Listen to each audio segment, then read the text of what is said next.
Assalamualaikum warahmatullahi wabarakatuh.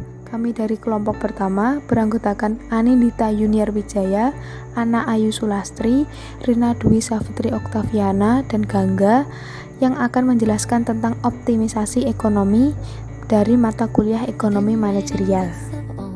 Yang pertama yaitu maksimilasi perusahaan. Dalam ekonomi manajerial, tujuan pokok manajemen adalah memaksimumkan nilai perusahaan. Memaksimumkan nilai perusahaan mencakup faktor-faktor penentu penerimaan, biaya, dan tingkat diskonto untuk setiap tahun pada masa yang akan datang. Penerimaan total atau TR suatu perusahaan secara langsung ditentukan oleh jumlah produk yang terjual dan harga jual. Ini berarti TR sama dengan P atau harga produk kali H atau kuantitas. Dalam pembuatan keputusan, hal-hal penting yang harus diperhatikan adalah faktor-faktor yang mempengaruhi harga dan kuantitasnya. Faktor-faktor tersebut meliputi pemilihan produk yang dirancang oleh perusahaan, pengolahan produk, strategi periklanan, kebijakan harga, sifat persaingannya, dan bentuk perekonomian. Dari faktor-faktor tersebut, hubungan antara penerimaan tersebut menyangkut pertimbangan-pertimbangan permintaan maupun penawaran. Untuk membuat tindakan yang optimal, maka keputusan berkenaan dengan pemasaran, produksi, dan keuangan termasuk dengan sumber daya manusia, distribusi produk, dan lain-lain yang terpadu, di mana setiap tindakan akan mempengaruhi seluruh bagian dari perusahaan. Selanjutnya, metode penyajian hubungan-hubungan ekonomi. Yang pertama, metode persamaan. Hubungan ekonomi dapat dinyatakan dalam bentuk persamaan fungsi, tabel, ataupun grafik. Pernyataan hubungan ekonomi dalam bentuk persamaan sangat berguna, sebab hal itu memungkinkan bagi kita untuk menggunakan teknik kalkulus diferensial dalam menentukan penyelesaian optimal pada suatu masalah. Model persamaannya yaitu TR sama dengan fungsi H, atau total penerimaan TR tadi merupakan fungsi dari jumlah produk yang terjual. Persamaan tersebut hanya menunjukkan adanya suatu hubungan. Sebagai contoh, hubungan total revenue atau TR dan kuantitas dapat dinyatakan sebagai berikut. TR sama dengan P kali H. Misal, harga adalah konstan pada Rp150 tanpa memperhatikan jumlah unit yang terjual. Maka hubungan jumlah unit yang terjual dengan penerimaan total adalah TR sama dengan 150 kali H. Model tabel dan grafik pada permasalahan tersebut berupa hubungan antara total pendapatan TR dan jumlah unit yang terjual atau H tadi, di mana TR total revenue sama dengan 150 kali H seperti pada tabel ini. Itu pada grafiknya. Kemudian yang B, hubungan biaya total, biaya rata-rata, dan biaya marginal. Hubungan marginal merupakan hubungan variabel dependen dari suatu fungsi yang disebabkan oleh perubahan salah satu variabel independen sebesar 1 unit. Fungsinya AC atau average cost sama dengan TC, total revenue, total cost, kerhi, kuantitas. Selanjutnya MC, marginal cost, sama dengan delta TC per delta H. MC tadi marginal cost, biaya marginal. Sudah ada tabel dan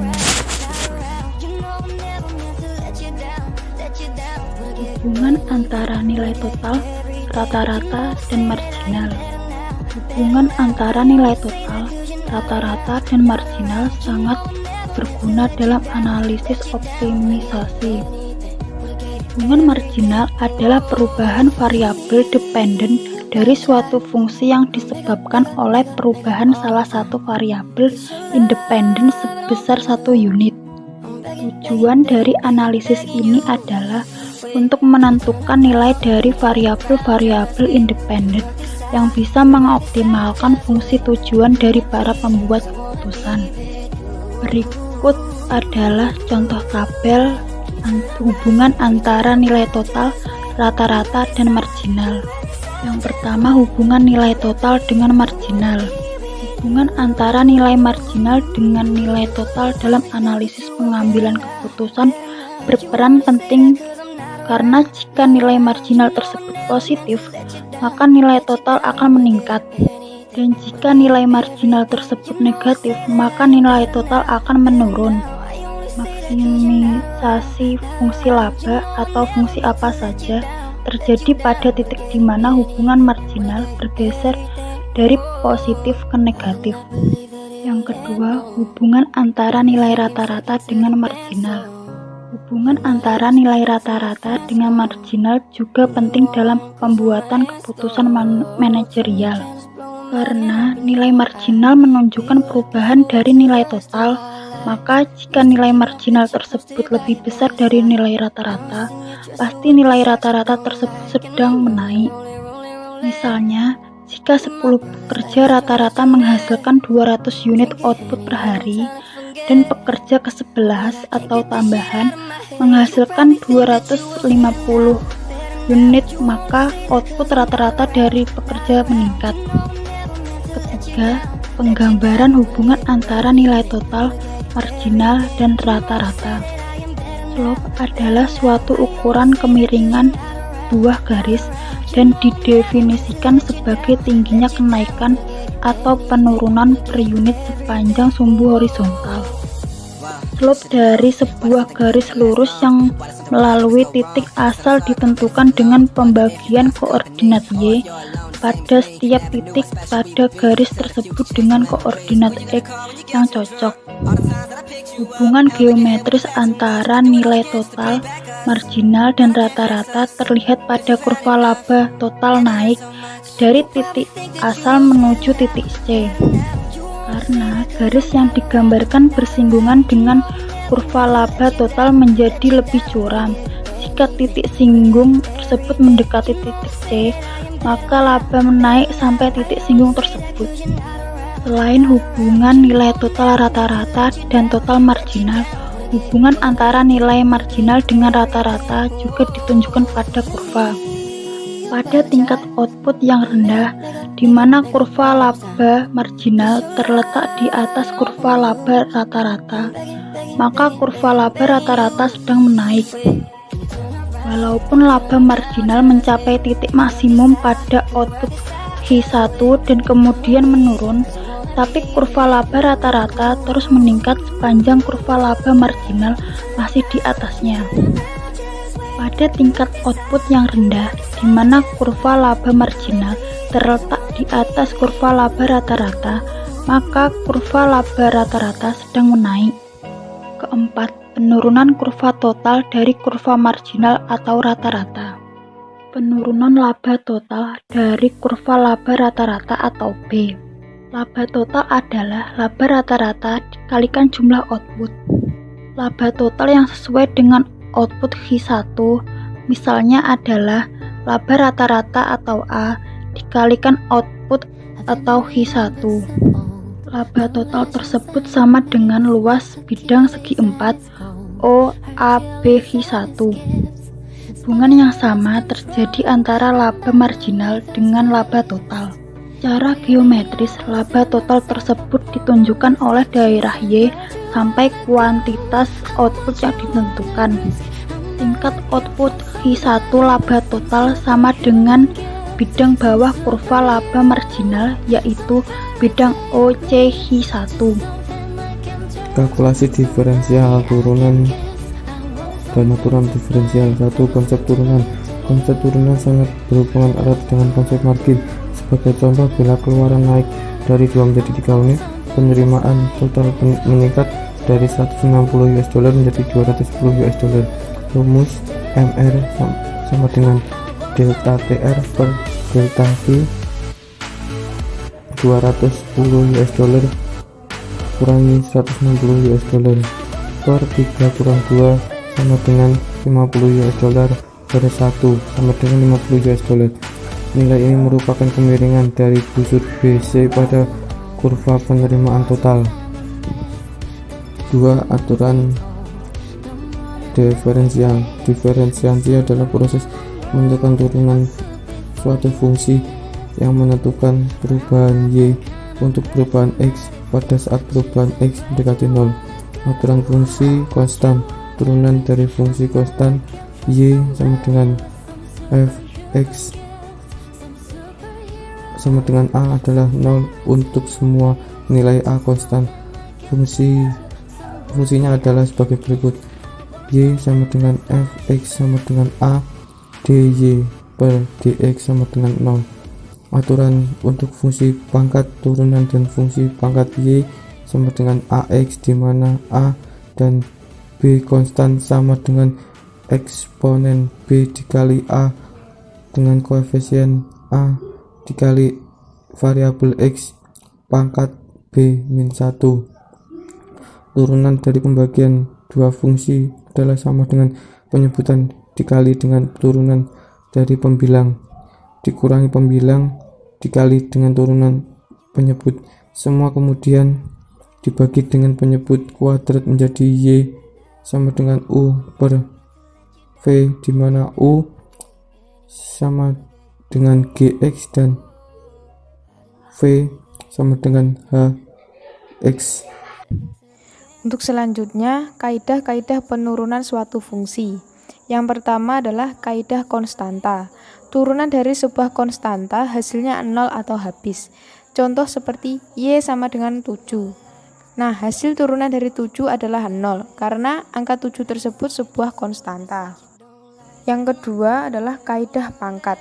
Turunan dari fungsi pangkat seperti y sama dengan a x pangkat b sama dengan b kali a x pangkat b-1, di mana nanti b akan dikalikan dengan a sedangkan pangkat b dikurangi 1.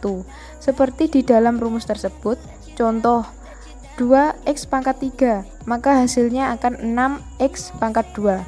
Pangkat 3 tersebut dikalikan dengan 2, kemudian pangkatnya tersebut dikurangi 1.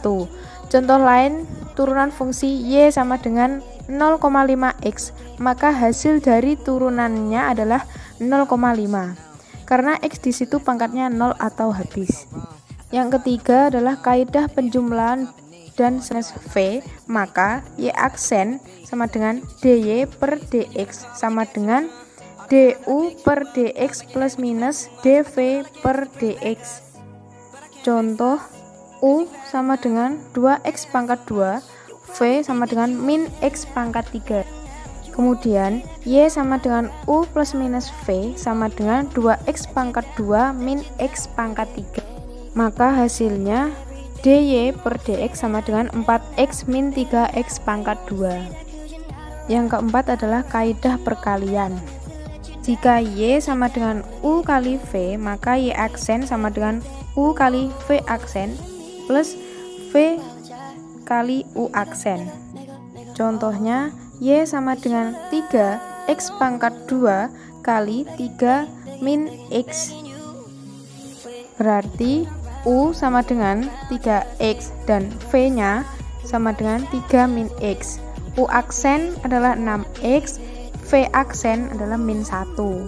Maka 3x pangkat 2 kali min 1 plus 3 min x kali 6x sama dengan min 3x pangkat 2 plus 8x min 6x pangkat 2. Maka hasilnya 8x min 9x pangkat 2. Yang kelima adalah kaidah hasil bagi.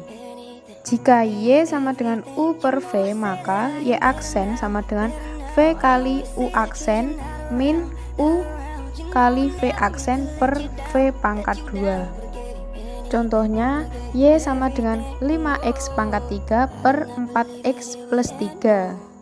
Di situ u adalah 5x pangkat 3 dan y 4x plus 3. Kemudian U aksennya adalah 5x pangkat 3 dan V aksennya adalah 4. Saya ulangi lagi, U aksen sama dengan 15x pangkat 2, V aksennya adalah 4. Maka Y aksen sama dengan 4x plus 3 dikali 15x pangkat 2 min 5x pangkat 3 kali 4 per 4x plus 3 pangkat 2 sama dengan 60x pangkat 3 plus 45x pangkat 2 min 20x pangkat 3 per 4x plus 3 pangkat 2. Maka hasilnya 40x pangkat 3 plus 45x pangkat 2 per 4x plus 3 pangkat 2. Yang keenam adalah kaidah rantai. Jika Y sama dengan FU, di mana U adalah GX, maka Y aksen sama dengan DY per DX sama dengan DY per DX plus V kali DU per DX. Contoh, Y sama dengan 2X plus 3 pangkat 4, di mana U sama dengan 2X plus 3. Maka Y aksen sama dengan DY per DX sama dengan 4 kali 2X plus 3 pangkat 3 kali 4X, di mana 4 kali 2X pangkat 2 plus 3 pangkat 3 itu hasil dari turunan 2X pangkat 2 plus 3 pangkat 4.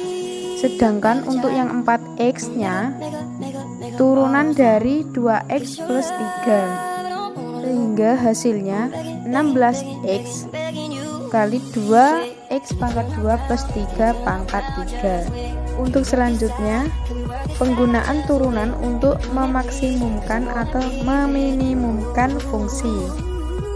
Yang pertama, proses optimisasi seringkali mengharuskan seseorang untuk mendapatkan nilai maksimum atau minimum dari suatu fungsi.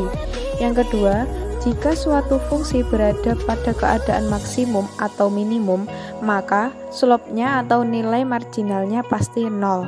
Yang ketiga, turunan suatu fungsi ditunjukkan oleh slope atau nilai marginalnya pada suatu titik tertentu. Oleh karena itu, maksimisasi atau minimisasi dari suatu fungsi terjadi jika turunannya sama dengan 0. Contoh, V sama dengan min 10.000 plus 40Q min 2Q pangkat 2. Turunan pertamanya adalah atau laba marginal adalah dV per dQ sama dengan 400 min 4Q.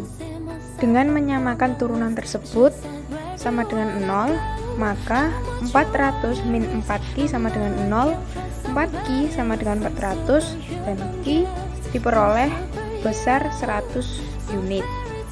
Kemudian pembedaan nilai maksimum dengan nilai minimum.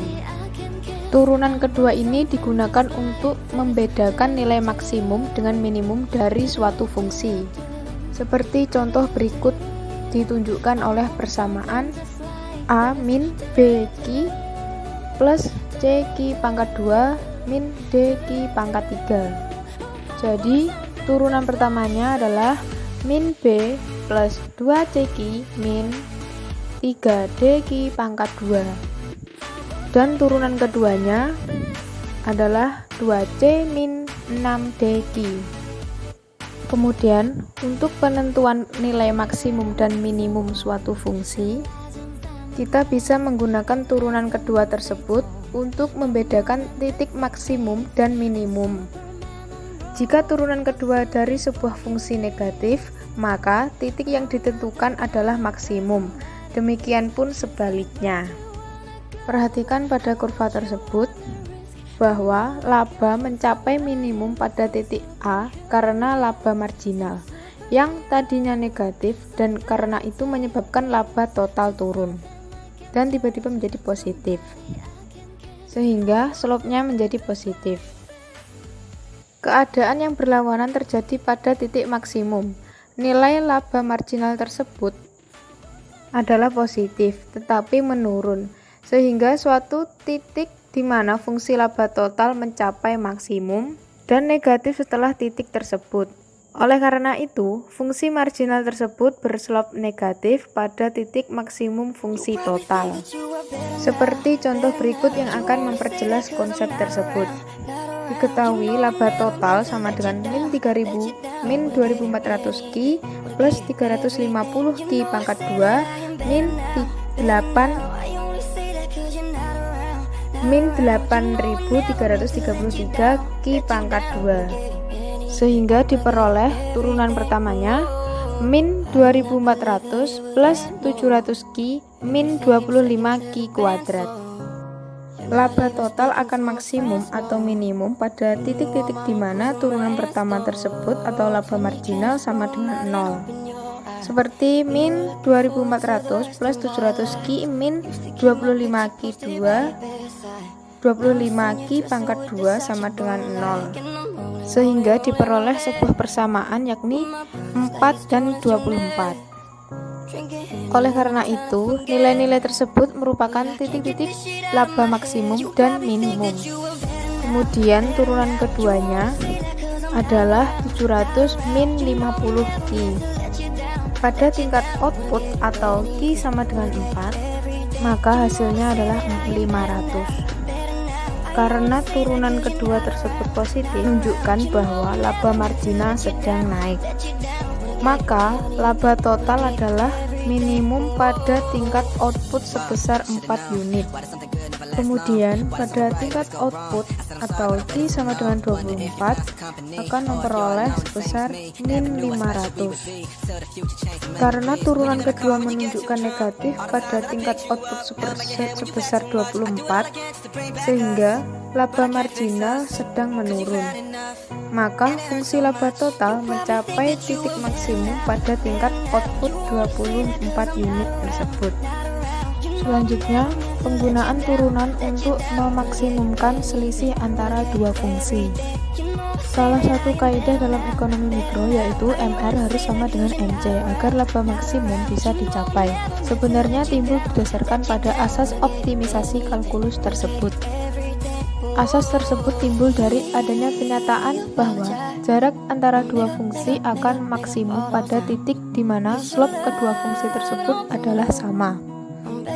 Karena slop kurva TR dan TC masing-masing menunjukkan MR dan MC, maka MR sama dengan MC. Suatu contoh dengan angka akan memperjelas penggunaan turunan ini. Perhatikan fungsi-fungsi penerimaan biaya dan laba berikut. Misalkan TR sama dengan 41,5 Ki min 1,1 Ki pangkat 2, dan TC adalah 150 plus 10 Ki min 0,5 Ki pangkat 2 plus 0,02 Ki pangkat 3. Rumus laba total adalah TR dikurangi TC, sehingga 41,5 Ki min 1,1 Ki pangkat 2 min 150 plus 10 Ki min 0,5 Ki pangkat 2 plus 0,02 Ki pangkat 3. Maka hasilnya adalah min 150 plus 31,5 Ki min 0,6 Ki pangkat 2 min 0,02 Ki pangkat 3. Turunan pertama dari fungsi laba tersebut adalah 31,5 min 1,2 Ki min 0,06 Ki pangkat 2. Dengan menentukan laba marginal sama dengan 0 dan menggunakan rumus persamaan, kita bisa menemukan kedua akarnya, yaitu Ki sama dengan min 35 dan Ki sama dengan plus 15. Kemudian untuk turunan kedua, hasilnya adalah min 1,2 min 0,12 Ki. Dengan menguji turunan tersebut pada Ki sama dengan 15 menghasilkan nilai turunan kedua tersebut sebesar min 3. Oleh karena itu, Ki sama dengan 15 merupakan titik laba maksimum. Dengan menggunakan kaidah penjumlahan dan selisih dari diferensiasi, maka persamaan umum laba marginal adalah MR dikurangi MC, atau MR dikurangi MC sama dengan 0, atau MR sama dengan MC. Meneruskan contoh soal sebelumnya, MR dan MC diperoleh dengan penurunan fungsi TR dan TC. Ketahui MR sama dengan 41,5 min 2,2 Ki, sedangkan MC adalah 10 min 10 Ki plus 0,06 Ki pangkat 2. Dengan menggabungkan kedua persamaan tersebut, kemudian diperoleh min 31,5 plus 1,2 Ki plus 0,06 Ki pangkat 2 sama dengan 0. Maka hasil akhirnya adalah Ki1 sama dengan min 35 dan Ki2 sama dengan 15. Sekian penjelasan dari kami, kurang lebihnya mohon maaf. Wassalamualaikum warahmatullahi wabarakatuh.